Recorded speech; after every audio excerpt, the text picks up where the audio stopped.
Hey guys, Arjifantes here with the final tutorial video, number 15. So this mission is going to be focused around the unit Isocronus. Isocronus takes 2 turns to construct and attacks every other turn, but does 2 damage, and it's fairly cheap for its cost. So it averages to 1 damage a turn, but the benefit of it is you can kind of synchronize them together to do a massive burst of damage every other turn. We start with 2 Isocronus, so I'm just going to buy 2 more Isocronus to kind of synchronize them together. So this way, I'm going to be doing 8 damage on the next swing of Isocronus. Now, he does get to kill Engineer here, unfortunately, but that's okay.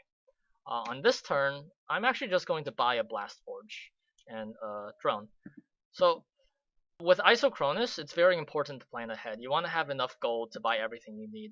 Next turn, I'm going to have 16 gold, which will be enough to buy a wall and 2 Isocronus.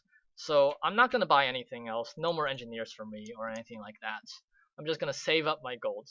So on the turn that the Isocronus fires, I can synchronize them with an additional set of Isocronus, just like this. So now I'm doing 8 damage. Next time the Isos fire, I'll be doing 12 damage.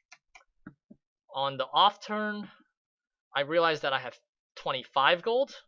So if I save up all my gold, I'll be able to buy 4 Isocronus and a wall, which is exactly what I'm going to do. So I'm just not going to buy anything this turn. I don't need to. And on this turn, I buy a wall and 4 Isocronus.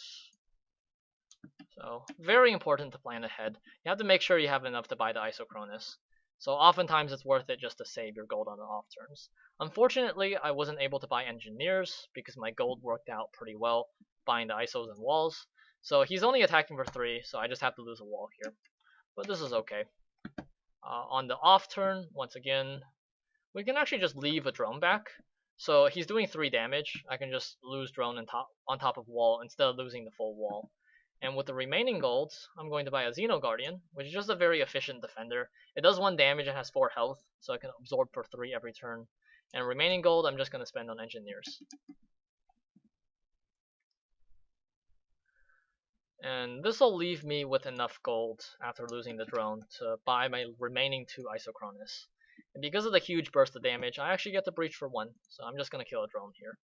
Wall defending on top of Xeno Guardian is enough to deal with the 4 damage, or 6 rather. And on this off turn, I'm 1 turn away from the giant Isocronus swing.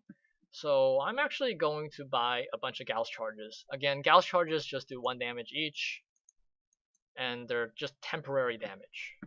And with the remaining golds, I just want to buy the only other damage source I can, which is a Steel Splitter. So this will maximize my next Isocronus damage turn.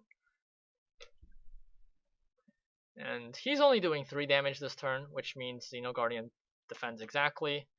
And on this massive swing, I'm doing 31 total damage. That's huge. I get to kill an Isocronus here, so my defense works out really well, and then just some drones. And on this turn, I'm just going to buy a bunch of conduits, so I can use them all on the following turn to buy more Gauss charges. And I'm just going to buy 7 Gauss charges here and call it a day. And now I breach for 33. Killing all the drones, killing the Isos, killing the Animus, Blast Forge, conduits. Unfortunately, he has just a little bit left in terms of stuff, so I'm just going to buy the Gauss charges to finish him off. And that is the last tutorial mission. It teaches you how to kind of plan ahead and utilize Isocronus to deal massive amounts of burst damage. So that's it for the tutorial series. I'm going to continue doing videos of the rest of the campaign mission stuff, some of the defensive puzzles, and then some of the harder puzzles later on. So stay tuned for that.